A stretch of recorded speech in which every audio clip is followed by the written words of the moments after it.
We're going to do a video here, a short video, just introducing and talking about Gold Growth Mastermind and a little bit of background on the Sunrize Maxwell leadership information. And I got Chris and Pat here with me. And Chris, can you just do a hello and just a quick intro of what you do? Yep. Hi there. I've been working with Randy since the start of this journey with Maxwell Leadership Program. I have participated in them and I've learned a lot. My role is to assist with the technical side of the business. In the last year, we set up a system using an online program called Monday.com, which has been a great help for storing all our information from course curriculum to clients and leads information. Okay, thanks, Chris. Pat, do you want to do a quick intro as well? Yeah, hello, Pat here. I joined Sunrize Group team 3 months ago, and I also participated in the Gold Growth Mastermind. My role is to manage business development, grow the business. As a sales and marketing person, I'm looking for new clients and assisting in developing and improving the Maxwell leadership programs. Having worked with Randy in the past in different roles, including sales, this is like coming home. Okay, thanks, Pat. Awesome.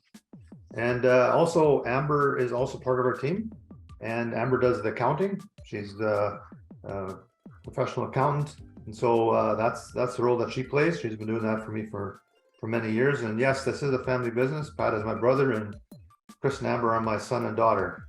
And each person has a unique ability, and I'll talk about that just a little bit briefly when I talk about this personality. So anyway, we'll just get into it here right away. What we offer, Gold Growth Mastermind, is what I'll talk about more here just in a minute. We also offer Sunrize Leadership Mastermind, which is, I call pure leadership.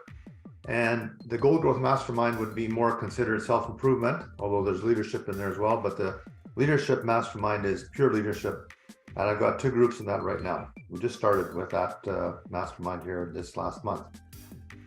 So I got those 2 masterminds, and then I also do offer what I call management contracts, which is specific work for specific companies. It's kind of like one-on-one, and I do some on-site, I do some via Zoom. And the one big one that I finished here a year ago was running that farm equipment dealership in Saskatchewan. And my role there was to, well, there's 2 roles. The company split. I took over one of them and then get it ready to sell. So anyway, that's kind of the management side. So it's kind of geared for specific requirements of a specific client. Today, the focus is Gold Growth Mastermind. So first, who is this for? Well, it's for owners, it's entrepreneurs. I would say it's for people who are owner thinkers that take ownership of their position. They can be an employee. I've done lots of employees, and really people who want to learn. I call them lifelong learners. If people don't want to learn, this is not a program for them. People ask me the age. Well, I've had as young as 19 and as old as 75, and all of them. It doesn't really matter what the age is. And everyone brings something to the table. Yes, the 19-year-old doesn't have as much experience as a 75. However, they have a totally different outlook on life, and it's very refreshing in a way. But also, it's interesting to hear their perspective on what's going on in their lives. It's 1 hour a week on Zoom at the same time at each day, or like, so let's say typically Thursday, let's say 8 o'clock. It's every Thursday, 8 o'clock for 14 weeks. And I like to also tell people we're not in a race, but we're very focused when we get together for that 1 hour. We get to the point and we don't go overtime. You can plan a meeting for 5 minutes after that meeting if you want to. And yeah, like I say, it's focused, it's on target. Everybody gets an email the week before with the questions that pertain to the discussion that we're going to have that week. So there's lots of time to prepare, and it's not like there's tons of time you need to prepare. However, it's nice to have some what I call thinking time to be ready for this 1 hour call. The calls are all confidential. Of course, as participants, if you want to communicate one-on-one with each other, that's encouraged, and there's nothing wrong with that. Often people don't know each other, so they become friends to some fashion. I should also add that I have done employee groups as well. Typically, the groups are different from different organizations, but I've done community or business groups. So now I'll just get into the curriculum, and I'll talk about the first one. I'll talk about is the 15 Invaluable Laws of Growth. That's a book that John Maxwell put together a number of years ago, and the different laws are listed there on the screen. And I won't talk about all of them. I'll just mention a couple of them, just to give a little background. And it's a book, and people ask, well, I can just read the book. Yes, you can read the book. There's nothing wrong with that. That's a good idea, but you don't get the discussion and you don't get the background. And we do talk about more than this book. But anyway, so typically the first session we will talk about the law of intentionality, being intentional. There's some other things that we talk about as well in that first session, but the whole premise of this whole course is being intentional. If you're not intentional and do things and make changes or improvements, then there's no point in being in this group. I mean, being intentional is important. It doesn't matter if you're in the group or not. So we do spend time on the intentionality of it. The law of awareness, which is number 2, is very much about learning to know yourself. And very much what's this all about is actually learning to know yourself and how you are and how you work and how you can be more productive and what do you enjoy doing. You know, we get to the law of environment. We talk about, like, who are you hanging out with? Who are you who are your coworkers? Is that a good environment? Is it a good experience? Are you learning from them? And the saying that goes there is, you become like the 5 people you hang around with the most. And if you believe that, and I do believe that, it's actually pretty important who you hang around with. And then the law of pain, I'll just comment on that one a little bit. We talk about how do you deal with pain, and that can be as simple as, you know, a major screw up at work. That's kind of painful. So how do you deal with it? It can be more personal as well, but it's and I always say, when you are older, you have had experienced more pain than when you're really young, but we all have pain in some fashion, and we deal with that, talk about it. Comment on the law of trade-offs, and I think this is also a very important one. Like, there's a lot of things, a lot of opportunities, and you know, if you got a career, you got a job, and you got a lot of things to do. Some things are more important than others, and sometimes you got to make trade-offs. Okay, you know what? I'm going to trade off that for this because this is more important, and it goes in your personal life as well. The law of curiosity. Well, I love this one. It's, if you're curious, you're going to learn a lot. It's a very good trait to have, and learn to be curious about a lot of things. And yeah, and then the law of expansion, of course, is about growing yourself and growing your business. And then law of contribution, which is the last one, it's about what are you contributing to your organization, to your coworkers, to your family, to society in general. So that's the gist of that book.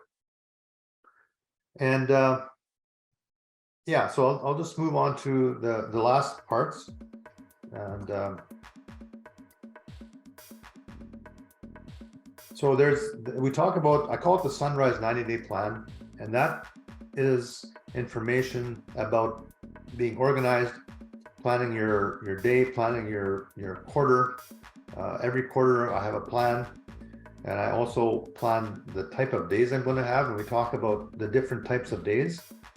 And so I have three kinds of days. I have the admin day, and I have my free days, or my, you know, vacation days, whatever you want to call them, but days off. And then I have my, what I call money days.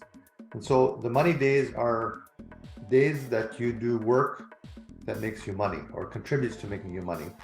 And admin days are exactly that, administrative stuff, things that are, you know, you need to get done, but it's not critical, but at some point in time, you got to get them done. And so the premise of this is, you can't be operating at 100% peak all the time, and you need a little bit of relaxing time. So taking time off, relaxing, being away from work, resting your brain. And I talk a lot about, you know, resting your brain will help you be more creative, will help you be more productive, and help you be more relaxed. So it's a very important thing to do.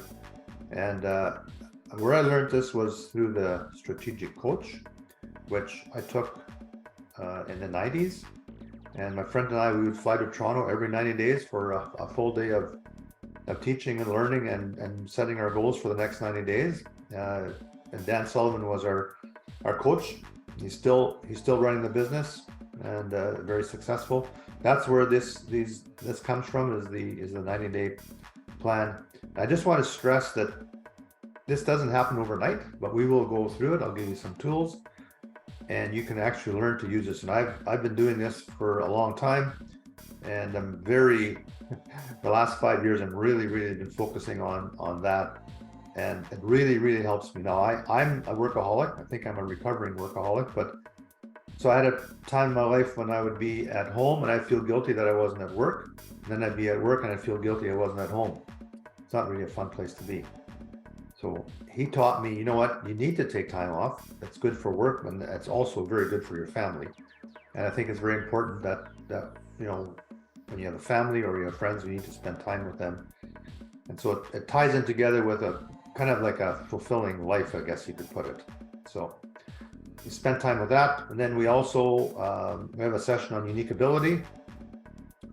I believe every person has a God-given gift, and that ends up usually being your unique ability. Most times you don't even know what your unique ability is. It's just something that comes natural and easy for you.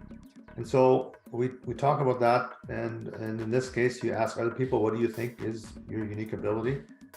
And it ties in with your 90-day plan. So if your unique ability is being a leader, let's say, then probably you should be leading either a team or an organization or, you know, business, whatever it is, right? That's unique ability. Or if your unique ability is creative design or coming up with amazing, you know, marketing ideas, whatever, well, then probably that, and it's easy for you and you love doing it, then that's your unique ability, right?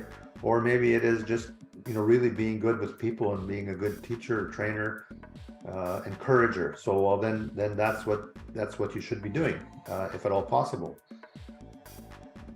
And then the other one that we do is the DISC personality survey, and many of you will have taken some kind of personality survey. We use DISC, and everybody takes that, and then we review what your personality is. And again, it helps you to understand yourself better. It helps you to do your job better, and ideally your coworkers that you work with, they will also take a DISC personality of some kind, and then you learn how they are, which helps you again relate to them. And okay, well, you know what, I'm a high D, so I have no problem making decisions. I got no problem being the boss, but I can be a little domineering. I can sometimes be a little over the top, so I got to tone it down a little bit for those that aren't high Ds. And then there's the I, the interpersonal ones, and there's this S, kind of safety, and then the C, which are typically accountants or bookkeeper or very detail-oriented people. So again, it's very good to just learn what you are, learn what people around you are, and it just helps you to do a better job and just a better work environment is really what it ends up being. And so that's kind of the curriculum. And the thing that's really cool about it is you're hearing from other people. You're hearing from me. I answer all the questions the same as everyone else, and I often have some other comments to add in as well. But primarily, we're doing this all together. We're learning from each other. We're often we just, oh, that's interesting that they do it that way, or oh, they have the same challenge I do, right? So it's not like you're not alone in the world with whatever is bugging you at the point in time. A question that I really like asking everyone when we start, and I do ask it, and I ask it otherwise too, but what are the top 3 challenges you're facing today? And write them down. And those are the challenges that we should be dealing with. And I'm not saying do that every day. I mean, you have top 3 challenges, and then write them down, and then deal with them over the next quarter or whatever time it needs, right? And then just kind of closing off here, just some questions. So under the law of intentionality, there's a number of questions, but 3 that I want to leave with you here today are: where do you want to go in life? It's a pretty big question. Where do you want to go? Well, I have a business goal right now that I want to have 10 groups running at the same time, continuously throughout the whole year. So that means if there's 8 in a group, that's 10 groups is 80 people. So every 90 days, I've got to find 80 new people. And so that's where Pat comes in. He needs to find 80 new people. And I'll help him too. But and then what direction do you want to go? Well, I want to just become a better facilitator for these masterminds. We've added the leadership mastermind, and we're just working on another teaching tool called 6 Types of Working Genius, which I won't get into detail today, but it's a very cool tool that complements the DISC personality survey. And then what's the farthest you can imagine going? And I mean, that's your own imagination. How far do you think you can go? Where do you want to go? I'll just close off with the summer of 2019, summer and fall. There's a book that John Maxwell has written called Put Your Dream to the Test. And I'm thinking, you know what? I should do that. I went through the book and I outlined my dream of what I want to do from now till when I pass away, which I don't know when that's going to be. But I've got, personal, I got business and things written down there, and it was actually a lot of fun doing it, and just okay, that's where I want to go. That's my dream. If it all comes to pass, it's fine. If not, I'm not really too concerned about it, but it's there anyway. I mean, this program is good for anybody. It's like I said in the beginning, it's for young, it's for old. It's a really good base, and maybe that would be a good way to start.